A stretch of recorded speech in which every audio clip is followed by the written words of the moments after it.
Hello and welcome to another episode of Risky Business. Today we are going to be... Oh wait, that is not the command. There we go. Alright, so last time we left off we had a bunch of questions that I posted on the forums, which you can see right here. And we got a response from Drew at DrewatSiFive. So Drew took the time to answer all of our questions. So let's just start by reading through this. He says that regarding the OpenOCD stuff, it has to do with OpenOCD, and it has some problems where it doesn't clean up after itself. And doesn't handle all the cases when the previous OpenOCD session didn't clean up after itself. So that's why it fails when we try to upload a program sometimes. And he says that this should not permanently harm your Hi-Fi 1 board. If you get into trouble, you can always double tap the reset button to get into safe boot mode, as described in the Hi-Fi 1 boot sequence in the Getting Started guide. So that's good to know that it's not going to brick our Hi-Fi 1. So that was something that I was worried about last time, that because one of the times I even had to kill OpenOCD because it just was hanging and resetting wasn't doing anything. But it sounds like we don't have to worry about it bricking anything. So I also replied and told him the steps that caused this to occur. So hopefully he can look into it and maybe a patch can be written to fix that up. I thought about maybe looking into the OpenOCD code on stream, and maybe we could write a patch ourselves, but it sounds like Drew is happy to do it, and we're kind of in the middle of stuff that we're learning about already, so we probably don't want to dive into OpenOCD and start trying to fix bugs in it. So I think I'm going to leave that to Drew. But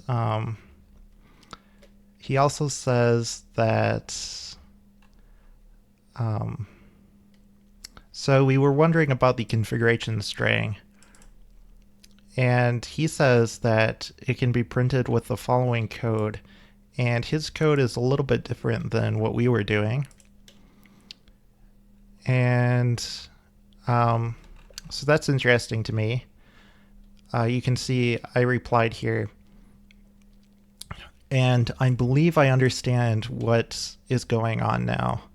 So the thing is that you can't, apparently, if you want to assign a value or like an address to a pointer, like you want the pointer to actually be a certain address, you can't just assign the, like right here you see, here is, an address, and you can't just do an assignment like this. You actually need to dereference the pointer. And so like what happens is when you do a pointer assignment in C, the right hand side of the assignment is actually supposed to be a value, and then it computes the address of that value for the pointer. So rather than giving it an address directly, you give it the value of what's at that address, and then it does the reverse, like the compiler does the opposite and sets it up so you actually get the address in the pointer. That's my understanding, because you can see in his code here, what he does is he casts the value of the address to a uint32 pointer, and then he dereferences that. So you can see this star right here, that's a dereference. So that gets the value at this memory location. but then he casts that to a pointer and assigns it to his variable. And so I was thinking, if you do that, if you do the dereference, like this part of the code, then if you were to assume that you can actually write an address into a pointer instead of like having a value on the right hand side of the expression, my assumption was that once you do this, you get like it returns the first 32 bits of whatever is at that memory location, and then it converts that into a pointer. And so I was thinking that maybe instead of having the configuration string actually starting at this address, maybe this address actually holds a pointer, like it holds an address at this location, and then that location points to the actual configuration string. But based on what he replied, he says that there are two parts to the assignments. So the part on the right side declares and then dereferences a pointer at the desired address. And then we assign it to a variable as a pointer. And he says, when all is said and done, the variable ConfigString, in my case, lives in the data scratchpad, but points to the ConfigString address. So if I'm reading that correctly, that suggests to me, and he says right here, the string is a constant held in read-only memory at that address. So if I'm understanding what Drew is saying correctly, the configuration string does actually start at that address. So that would suggest that this line of code is actually doing what I thought this line of code would do. So I imagine if we do this line right here, and then you look at the address of the pointer, or like, you know, the value of like the address, it wouldn't match what we assigned it to. I think the constant right here would get put into like a read-only data section, and then this pointer would point to that literal.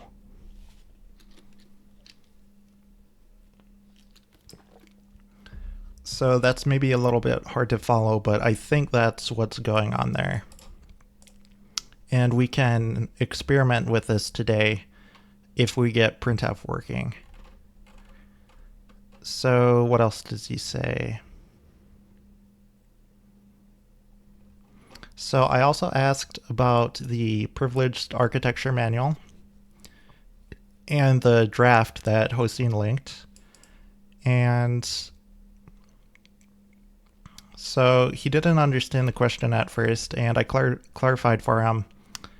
And he says that 1.9.1 is the newer document, and he believes this section will receive some attention in the next revision of the spec.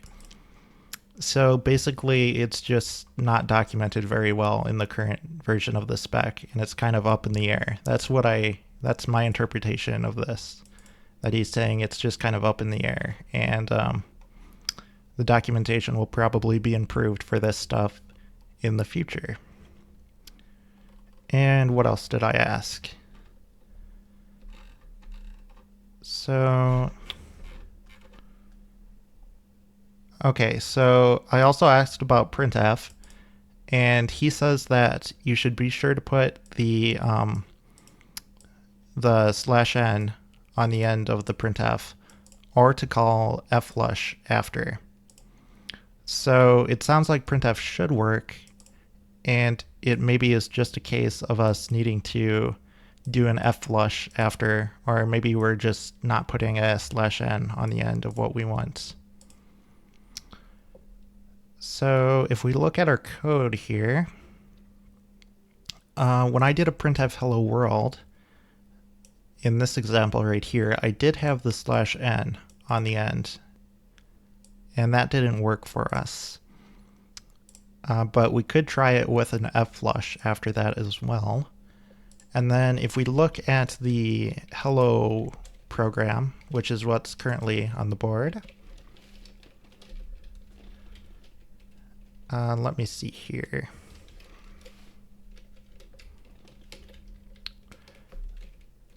So if I say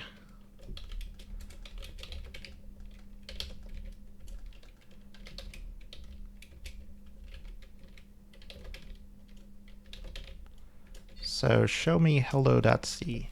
So we see in hello.c it does have the new line on the end, but maybe we do need to manually call fflush as well.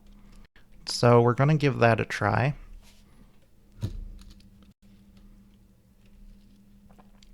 So let me put on my anti-static wristband and I'll get out my Hi-Five 1 and we'll start experimenting.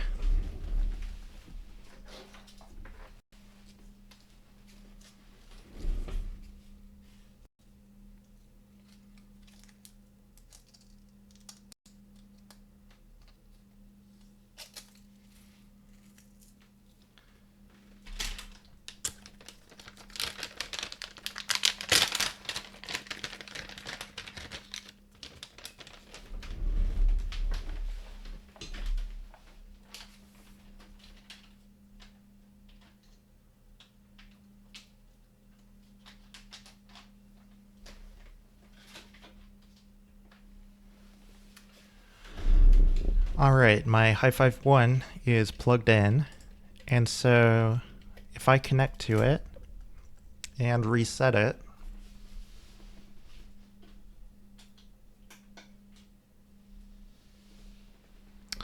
oh, this time it did print hello world. So I don't know why it didn't before. Maybe I didn't have it flashed properly before, or maybe for some reason it just didn't flush it. I don't know why, but so this tells us that we do have a working printf.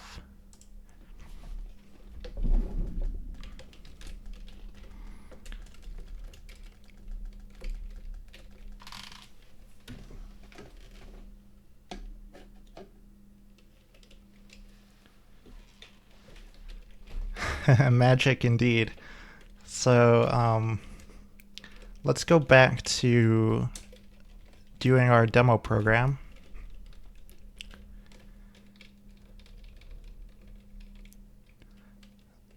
So let's fix up this line of code first of all. It sounds like we don't need to do a search, so I'm going to comment that out. And then, so let's see here. Now he casts it to a uint32, and he casts it to be volatile as well. I don't know if we need to put volatile or not. So I'm just going to try it without volatile. It might affect things if we're like compiling with optimizations. I don't know. But I don't think we necessarily need that. So I'm just going to say like cast it to an int, dereference, and then cast that to a char pointer, char star. So something like this. Let's reference his code again just to see.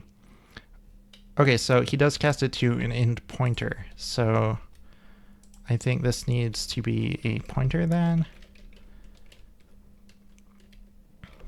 So I think this right here is the funky syntax to properly set this to point to the memory starting at this address. So we're going to give it a try and see if it works or not. So I'm going to comment out my printf again, and then we're going to write the config string, and we pass it the stringlen, and I think that should be good. So I'm going to go ahead and write that. We might need to write a new line to get it to flush though. Or maybe if you just do fflush, that would probably do the trick. The other thing is, in his example of doing an fflush, he just says std out, but we have the std out file no symbol. So I think that would be the symbol that we want to use rather than like a lowercase std out that he showed right here. But yeah, I think I'm going to try throwing in an fflush there. And we're going to say this. And I think that should be good. So I wonder, before we try this, I want to look at some man pages. So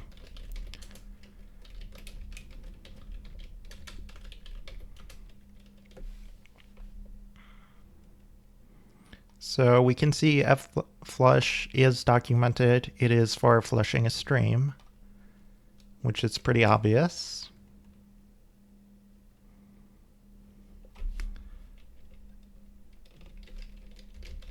And let's see right here. So I'm wondering, is write buffered? Like, do we need to flush the stream when we do write? Is why I'm reading this documentation.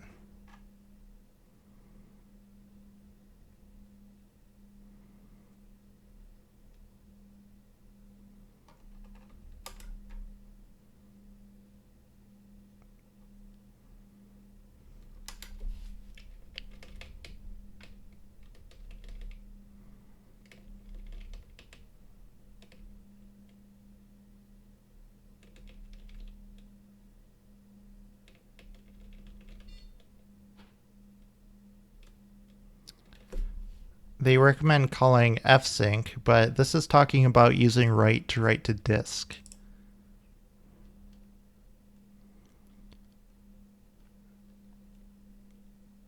Whereas we're writing to a terminal. So I don't know if fsync would actually be something to call.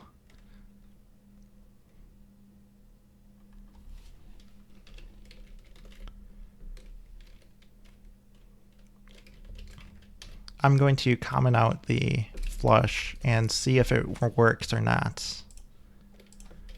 So let us compile. So let's see. First of all, we need to make software clean, I believe. So make software clean, and then we do make software.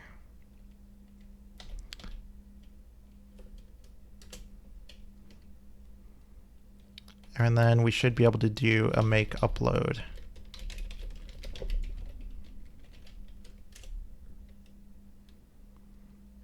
All right, it wrote. So now I'm going to connect to it.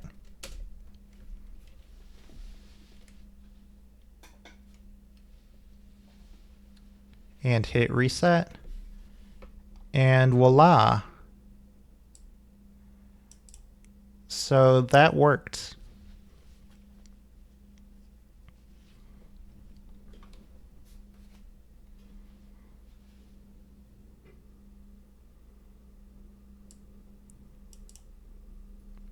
So yeah, that's awesome. this right here is the correct way to set up the pointer. It's a bit of a weird syntax, but whatever.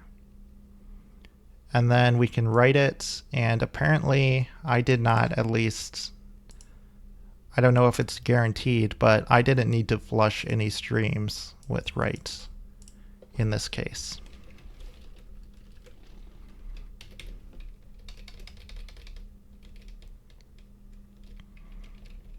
So the next thing I want to test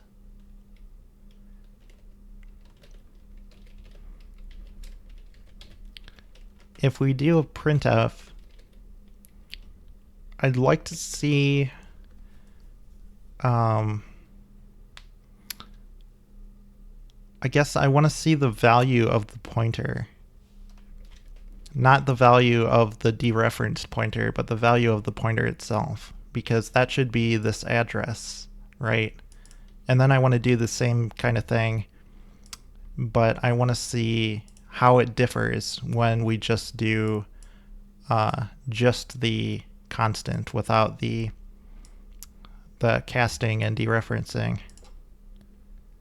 So first of all, I'm going to do a printf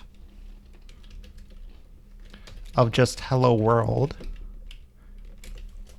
Make sure that's still working.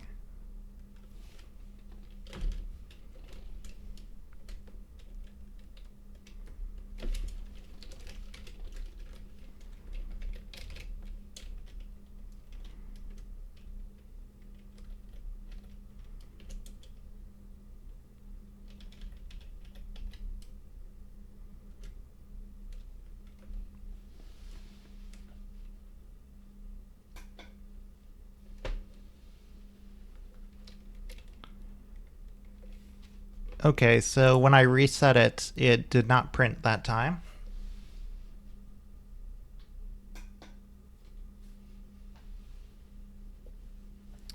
So I'm gonna throw an fflush in there to make sure it prints it.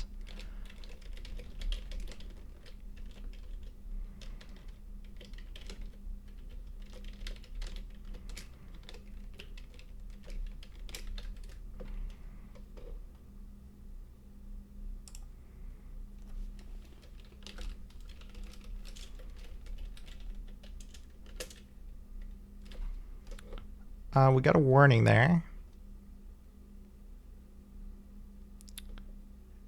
Fflush makes pointer from integer without a cast.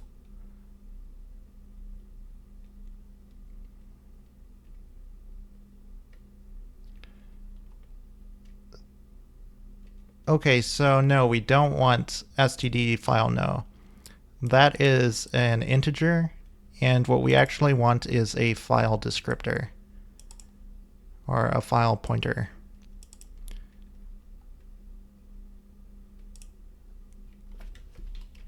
So apparently we should have a lowercase std out, which is actually a pointer to a file structure. So we're going to give that a try.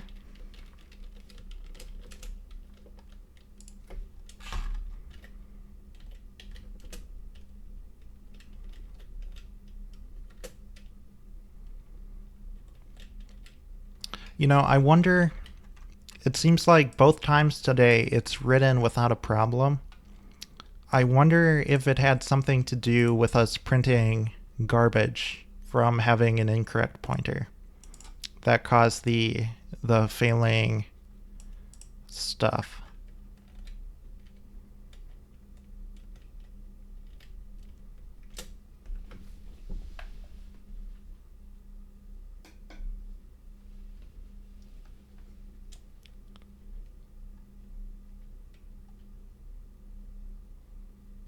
Well, I hit reset, and this time the code has the fflush in it, and it still didn't write.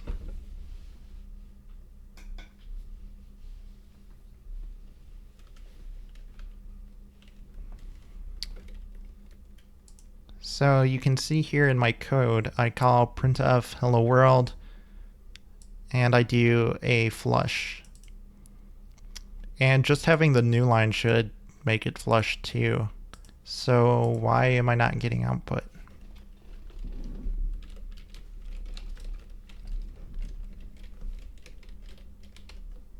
So what is the difference between doing a printf here and doing a printf in the hello program?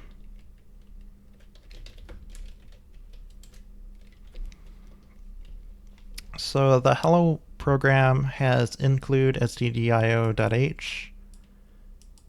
It has a main. It does a printf, and then it returns. In our code, we do include stdio.h, right? That's the same. When we do main, it's a little bit different in that we do some stuff and then we call reset demo. And reset demo, let's see here. Reset demo does some stuff, and one of the things it does in here is print instructions. And print instructions, we do our printf. So in terms of code flow, there's nothing different between these two programs. So I wonder about the Makefiles. Maybe they're like linking to things differently.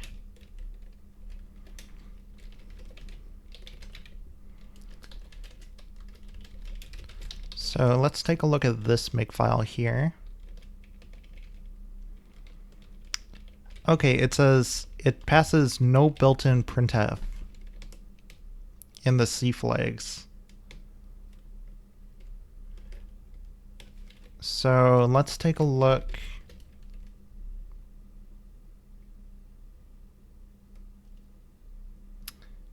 It works for you?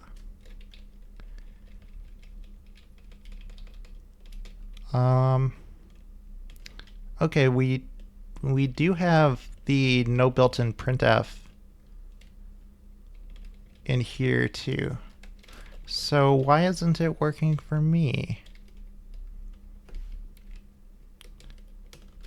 So you suggest cleaning the environment, Hossein, so I will give that a try. So I'll do a make software clean.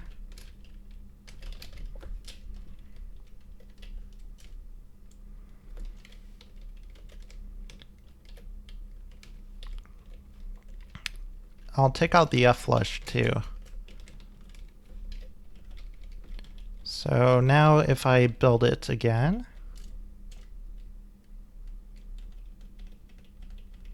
and then upload it,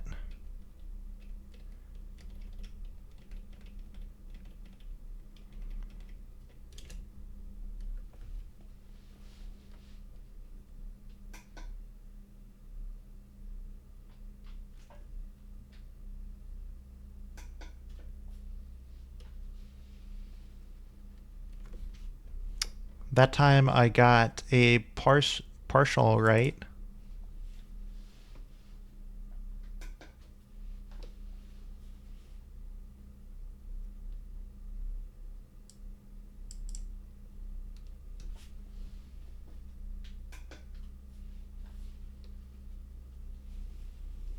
There, that time it wrote. So it doesn't consistently write for me.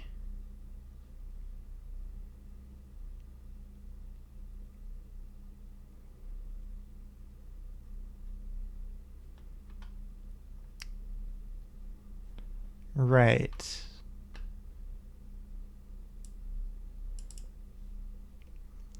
That would be equivalent to doing the write, except with printf. And so you're doing the example that, what was his name? Drew. you're doing the same syntax with the volatile and unsigned, but I don't think that matters, particularly because right now I'm just doing a printf hello world, so it's not using the config string. And so sometimes it failed to flush the buffer, but I did eventually get it to flush after resetting it a few times, and I got a proper write. So I don't know exactly what's up with that, but we will deal with it. The reason I'm trying to do a printf here is because let's just go look at the man page. So if I say man printf, or man3 printf, I guess, I want to see the formatting. So is there like a special format I can do for printing a pointer?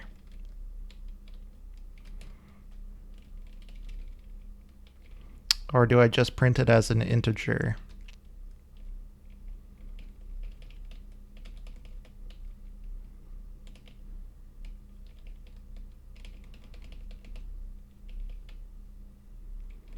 Okay, it does have a printer. A printer for pointers. So I think if I say printf %p, and then I pass it ConfigString,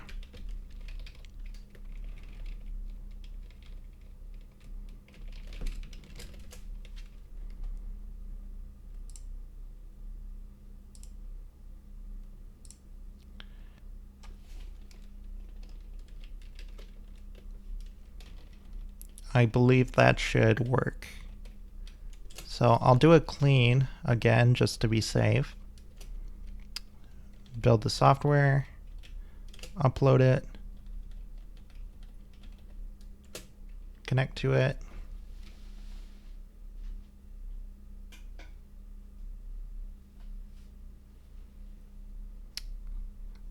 I might need to hit reset a few times again.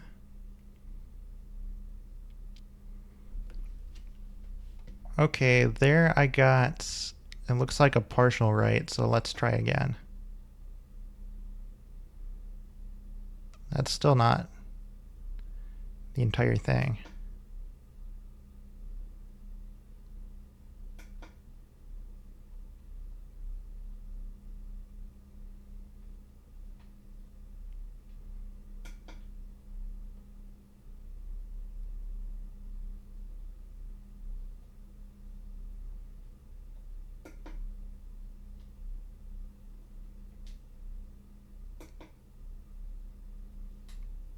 So now I'm not getting it to write at all.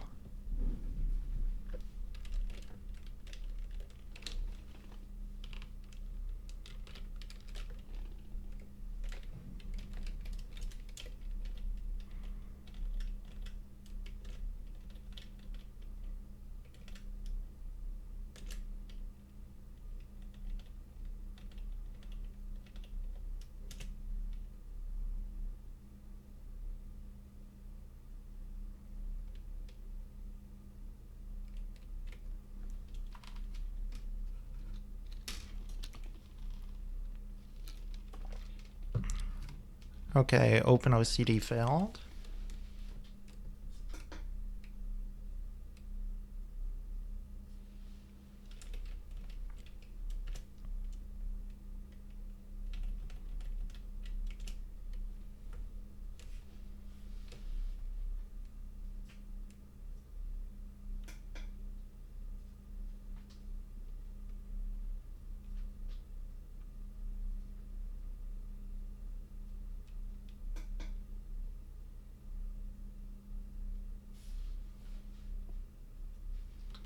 So yeah, it's very inconsistent for me when it comes to writing to my terminal. but it looks like the address it's giving is 13B0, which is not what I expected.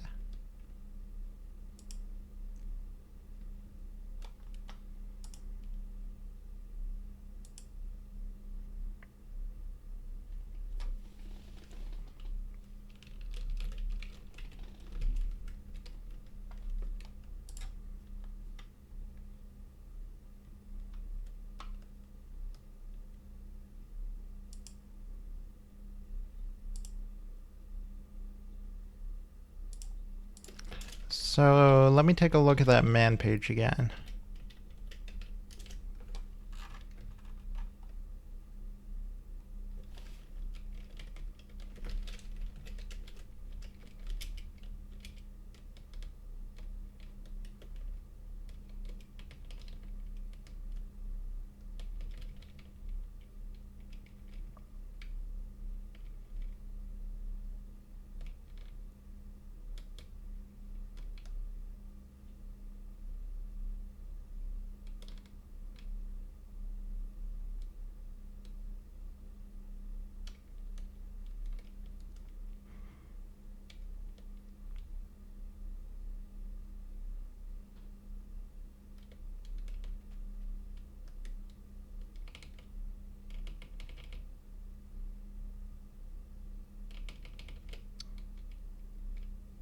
So, I mean, it seems like using P should give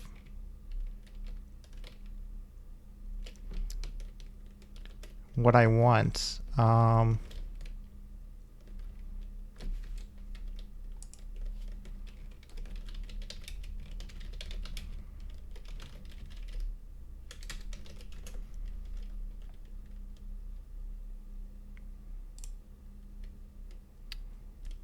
So let's take a look here at Stack Overflow.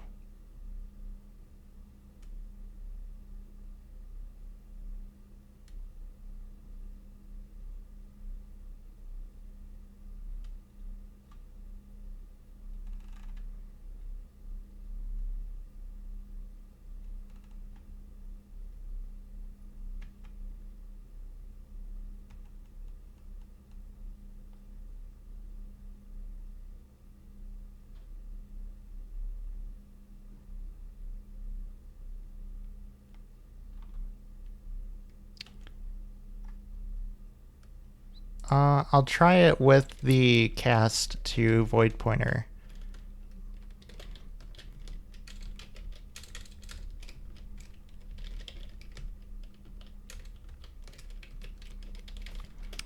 One thing that it could be is it might be that the value we're printing out is correct, and the config string actually does point, like the address right here actually does point to, like it holds another address, and then that address is the actual config string.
So we still get the same address.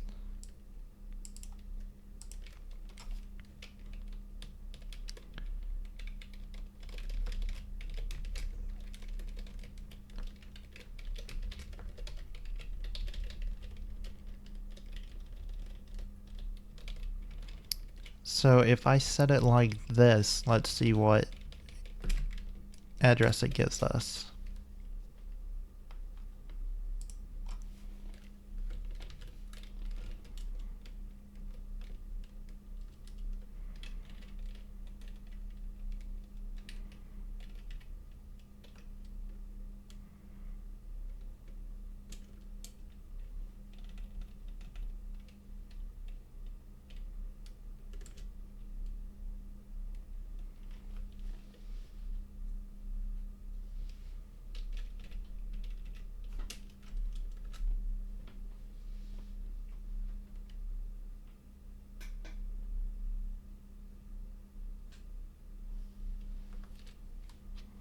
Okay, yeah, so that gave us the 1000C address that we were expecting.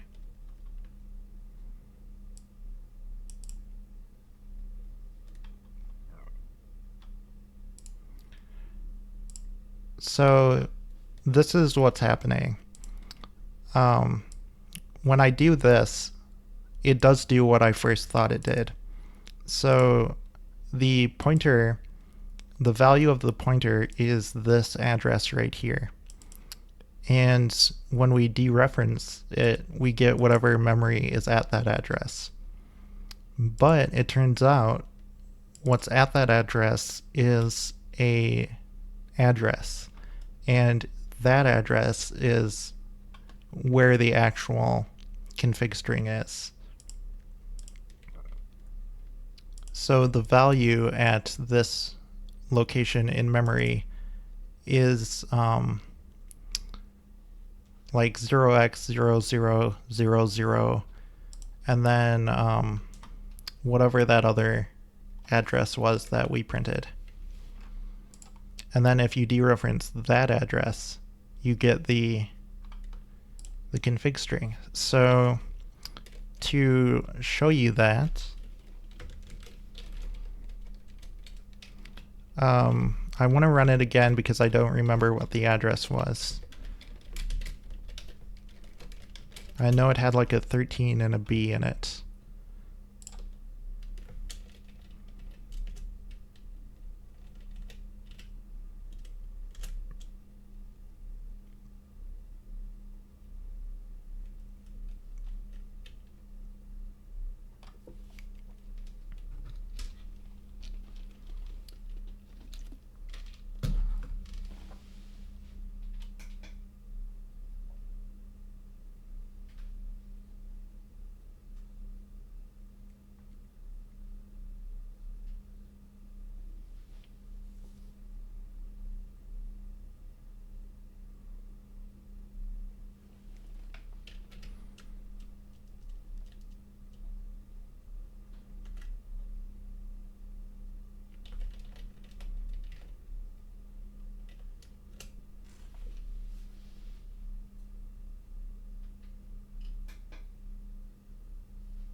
So let's see if I can get it to actually print here.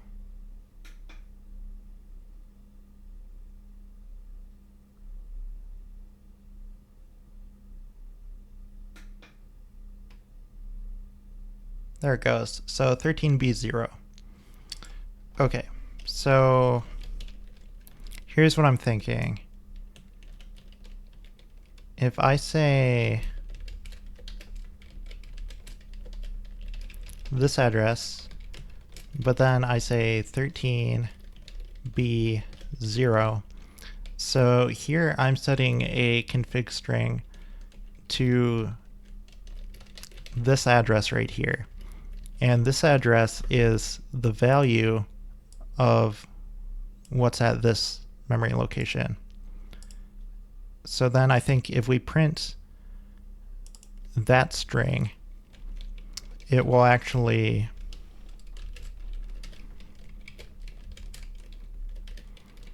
this right here should actually print the config string.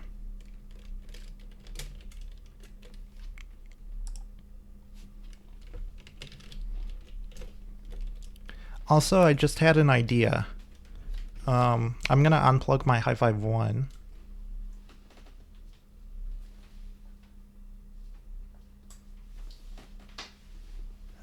So I remember switching the jumper on this thing when I was in whatever episode we got the Hi-Fi 1 in.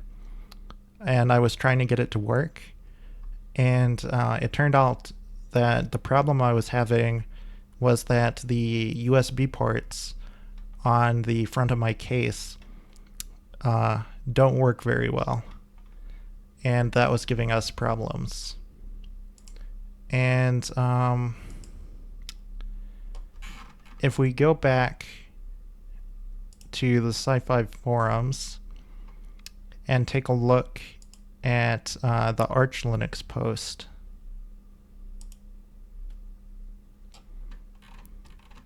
I think if we look through the history here, you'll see someone suggested move the IORef jumper from 3.3 volts to 5 volts. And I did that.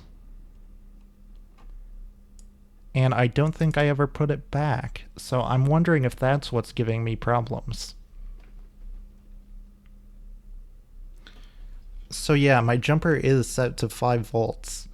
I'm going to move it to 3.3 volts. And we're going to see if that works better for me.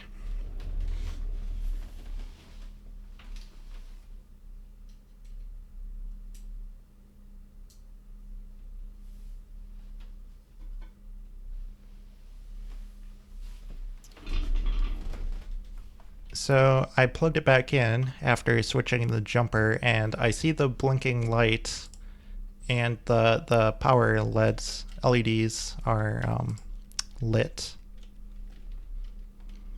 So if I just connect to it again and hit reset, is it going to print? Maybe not. It was worth a try though.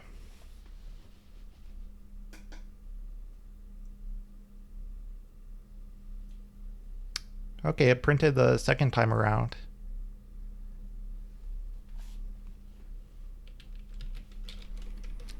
So let me try now.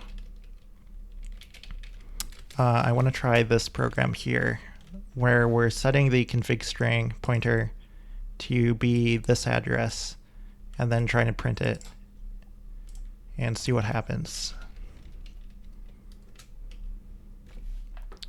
So what warning did we get? So initialization makes pointer from integer without a cast. That is correct. We could cast it, but it's just a warning, so I think it will work fine without the cast.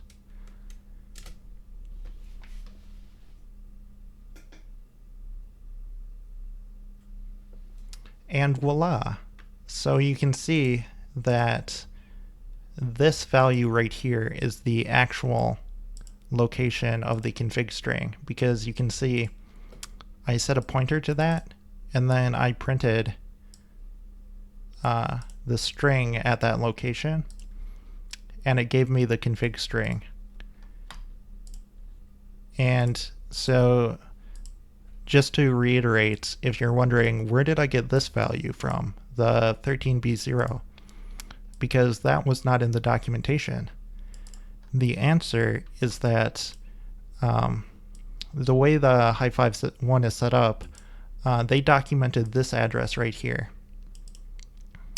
And if you dereference a pointer to that address, the value you get is this address.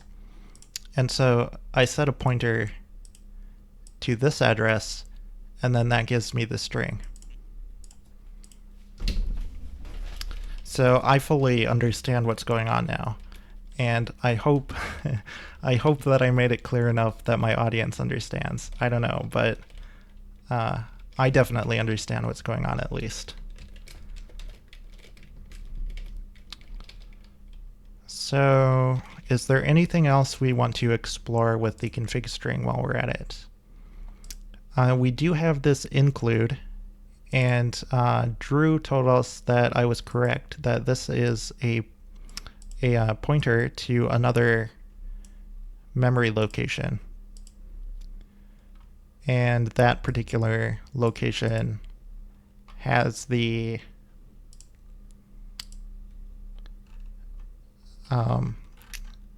additional information, but he also said he doesn't think anything is programmed on that part of the OTP.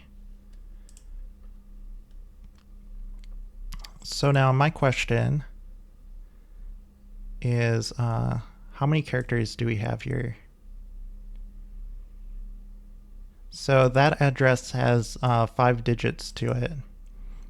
And I'm wondering if it should be padded with zeros at the front, because like when we did the printf with the P, it didn't pad the front with zeros. So it just told us 0x100C. But I think we actually want to make a 32-bit address.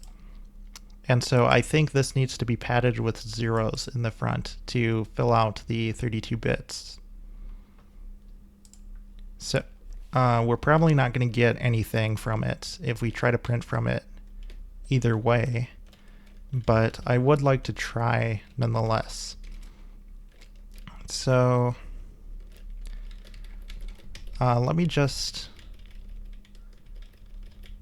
do a raw address again. And I suppose we should cast it so the compiler doesn't complain.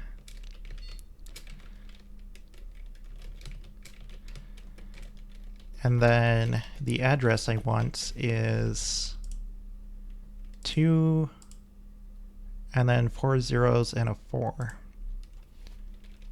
Okay, so that should be a 0. That should be a 2. That should be a 4. Wait, that doesn't look right. No, it's 3 zeros. My bad.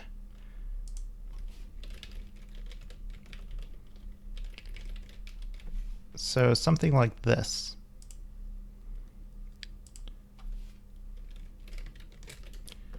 And so I expect this to blow up in our face because it's not, it doesn't actually have a string there. But I do believe that would be the correct address to go to if we wanted to see what's there.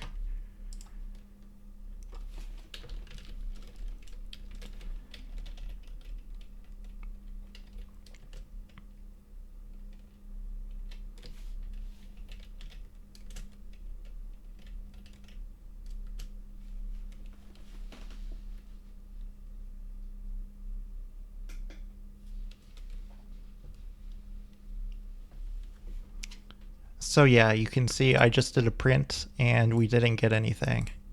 So there's no string at that memory location. And with that said, I think we understand at this point everything there is to understand about the config string.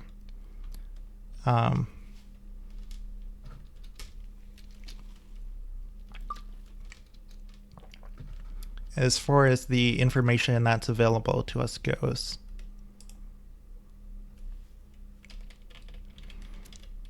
So now that my curiosity about the config string has been satisfied, we can go back to actually studying the code. So what we were doing is we were learning about GPIO stuff. And the reason we started looking at the config string was because one of the documents about GPIO mentioned it.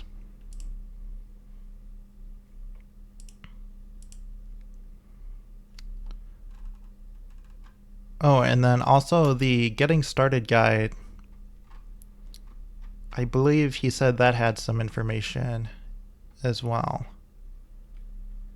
So we see a pinout diagram, which is relevant to GPIO. So that's good to know. So it says that these pins, the ones that are marked in yellow, are GPIO. The black ones are for power. Okay, so this entire thing up here is power related, and then there's two of them right here that are related to power as well. And then it says these are pins, that's the cyan. We have SPI, so there's a few of those. PWM. Why does this have 2 on one line for PWM? I don't think I follow that aspect of it. Interrupts. Okay, so that's interesting that pins are labeled interrupt. So can we actually generate interrupts that go to the PLIC, like the PLIC interrupt sources? I wonder if the interrupt sources we have for external interrupts are actually mapped to these pins. I think that's what this is saying.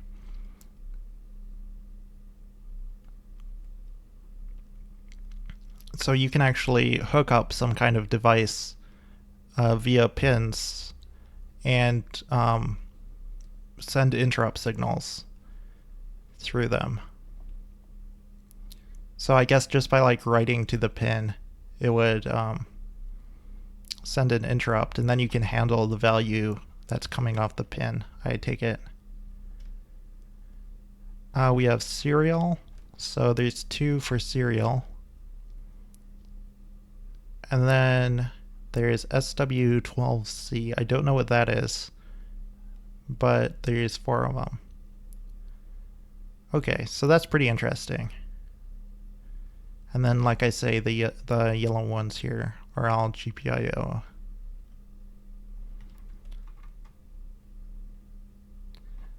So let's see what else is in here. Hi51 boot sequence.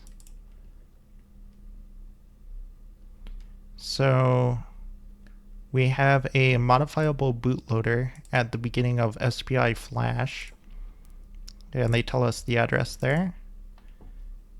At the end of this program's execution, at the end of the bootloader's execution, the core jumps to the main user portion of code. So that starts at 2040, and then, the rest of them 0. This program is designed to allow quick boot, but also a safe reboot if a bad program is flashed.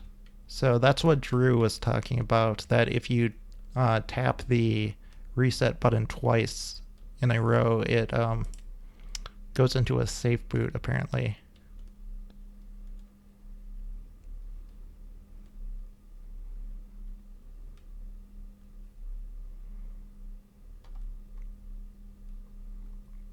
So it says to activate normal boot mode, press the reset button. And to activate safe boot mode, press the reset button. You wait to see the green LED flash, and then you press the reset button again. And that will boot it into safe mode. So safe mode doesn't execute the user program, but you can connect to it. Okay, that's pretty cool. And then OTP Contents. So this must give us the values we're talking about. Like, I think the ConfigString is an OTP. So it says right here, included ConfigString from 1004. and it says this is left unburned as the ConfigString spec is not yet finalized. Okay, so that's the 1004. That's the value that's in the config string.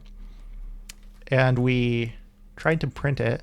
Well, I deleted that code, but I tried to print from it, and it was empty. It didn't have a string there. And it says that it is left unburned because the config string spec is not yet finalized. And because the config string spec is not finalized, that would be why they don't have syntax in the latest document, I take it.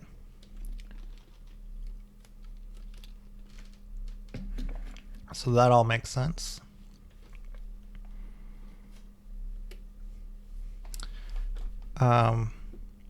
One thing though about the latest privilege spec, the chapter 8 for the latest one does talk about having to search from the address and there being like padding and stuff, and none of that was true for the high-five one. So I take it that's being changed as well. So what else is in the OTP? A reset vector.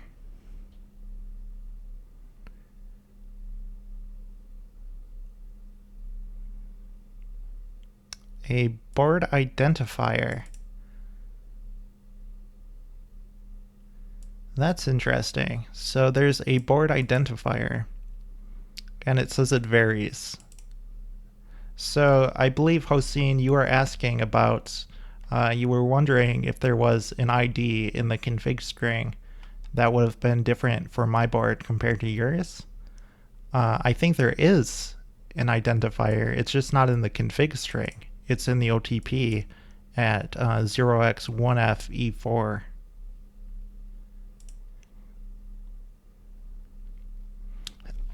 I want to print that and see if it's a string or if it's just like an integer or something.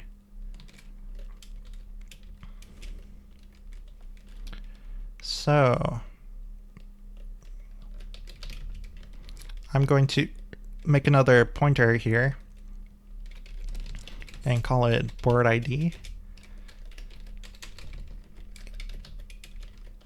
And I'm going to do a cast and just pass it a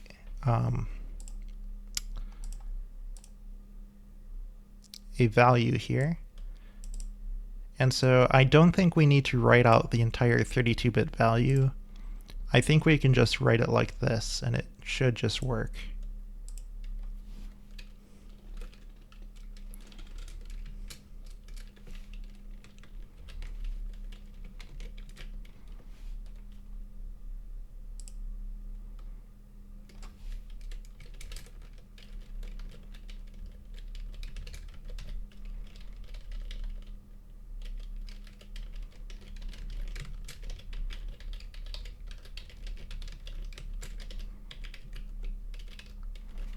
So if the board ID is a string, this should print it.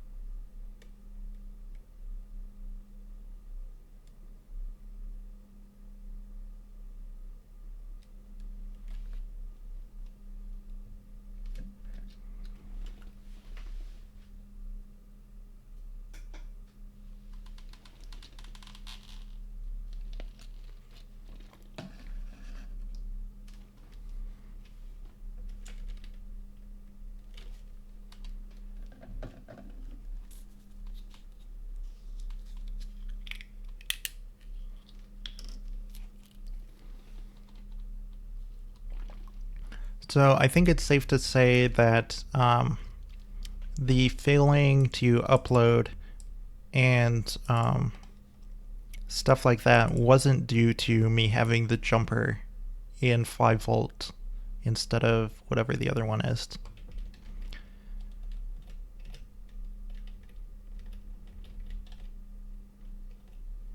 unless I like permanently damage the board by doing it in 5 volts, but it seems to mostly work. Okay, so I need to upload it again. There we go.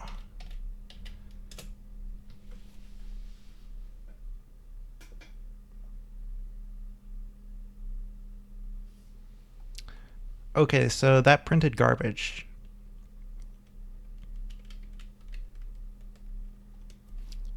So then the ID must just be like an integer, assuming I'm printing from the right place. I'm going to do another check here. So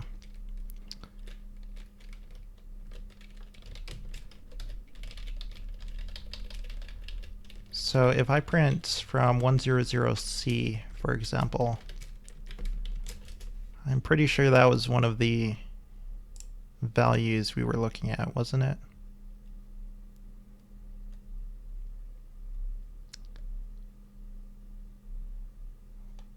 Maybe not.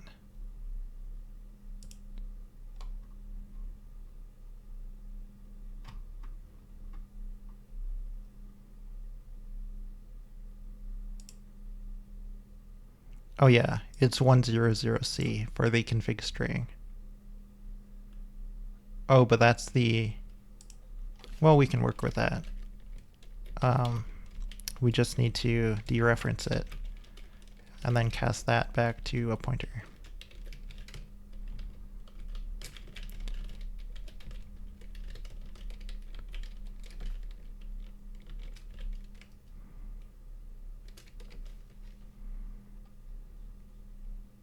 So I just want to verify that this way of writing an address will pad it with zeros on the left. It should, because it's just a number, right?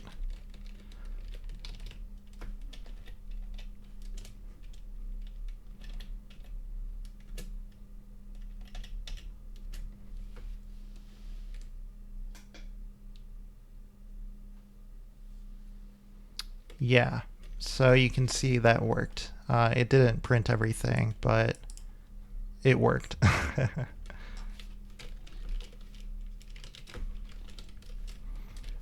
So then the board ID is not a string, is what we can say based on that.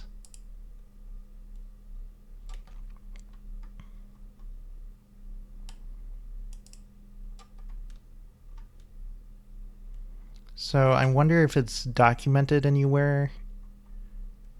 Is it just like an integer?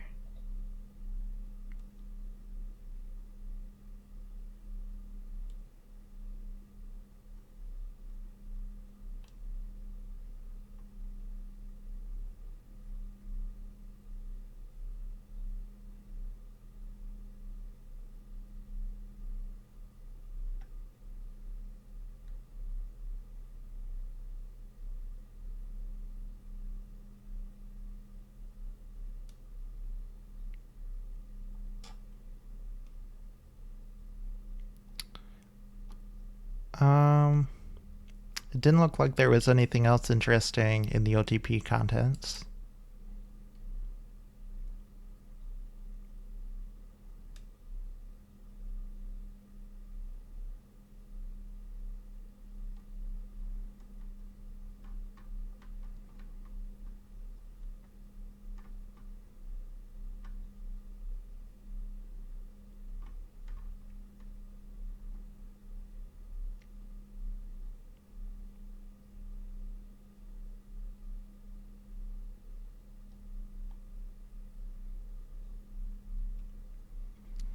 So before we move on,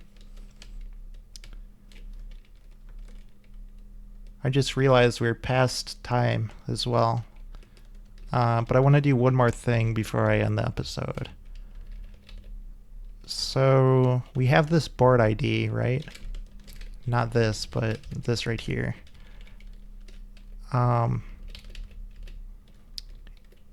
I want to know, is it like a an integer instead of a a string. So if I say like, yeah, it's just an int pointer, and then I say printf, it would probably be like an unsigned integer, I guess, technically.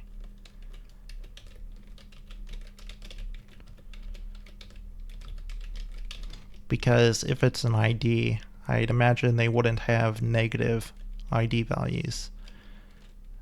But if I say printf a integer, or wait a minute, I don't think it's D when it's unsigned. Is it U? I never remember the printf specifiers.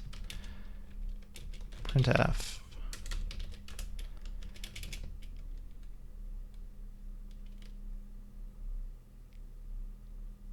Yeah, U is what I want. So I want to print board ID.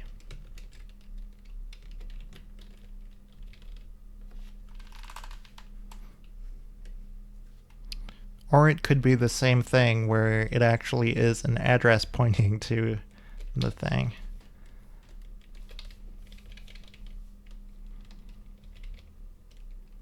So I'm going to try this first, where we just print it as an integer.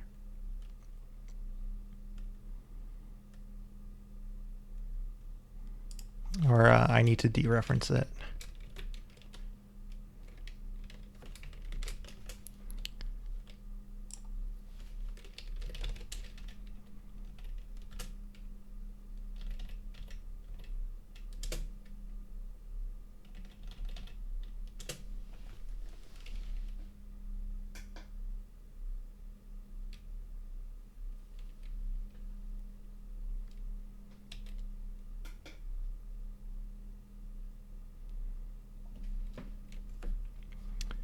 Okay, so if the board ID is an integer, this is the integer mine has.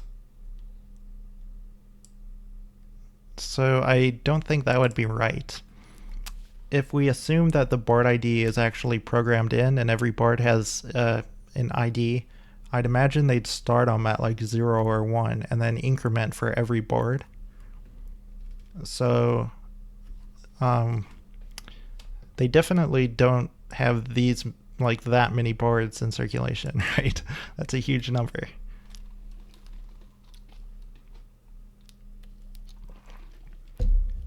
So, okay, one last thing before I end the stream today. I know we're over the usual time, but I am quite curious about these things. So I'm going to try a string again. Actually, if this doesn't work, we might try one more thing after this too. We might try it again as an integer.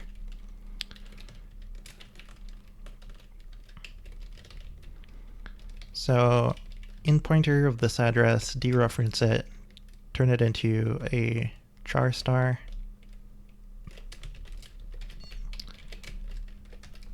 And then write it assuming it's a string.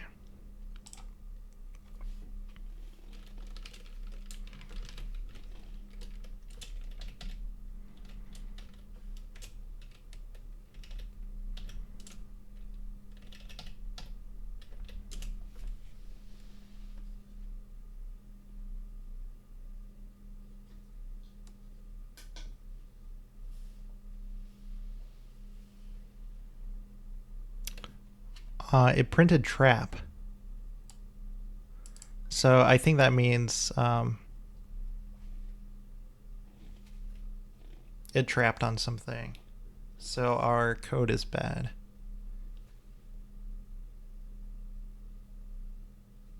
And the light is solid too, so it appears so. So it didn't like us doing that.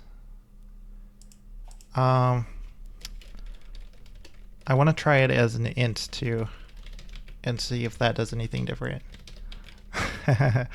Yes, indeed. Okay.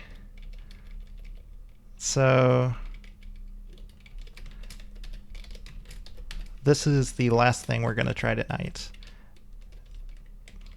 This would be correct if it's a integer.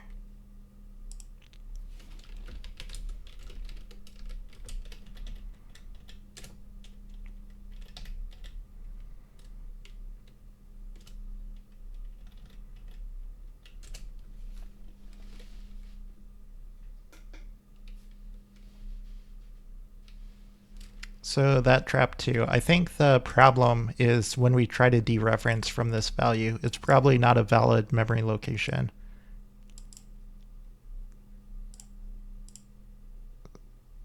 Or like, I imagine this is a valid memory location, but it's when we do the dereference of what's in that memory that's causing problems.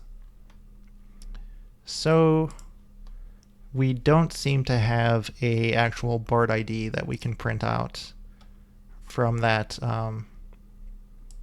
location in memory that they said was a board identifier.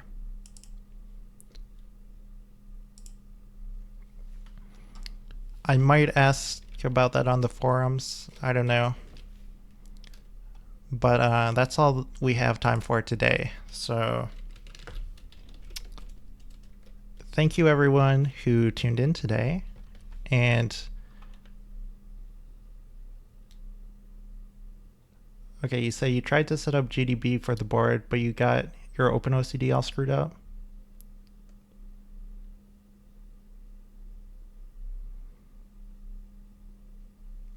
Yeah, GDB could be useful to see what exactly is happening, but I'm pretty sure I know what's happening just from the code. Like, what's happening is this should be a valid address, right? And then I'm making a pointer, like I dereference this value, and that gives some whatever's in this memory location, right? And then I'm saying make that a pointer and then dereference it, right? And so if it's not a pointer at this location, then that's just going to be a garbage value. And then I'm trying to dereference an invalid pointer. And it could be that that's like not even a valid memory location. And in that case, it probably ends up trapping. And if we look at the code for, I guess I don't have it open, but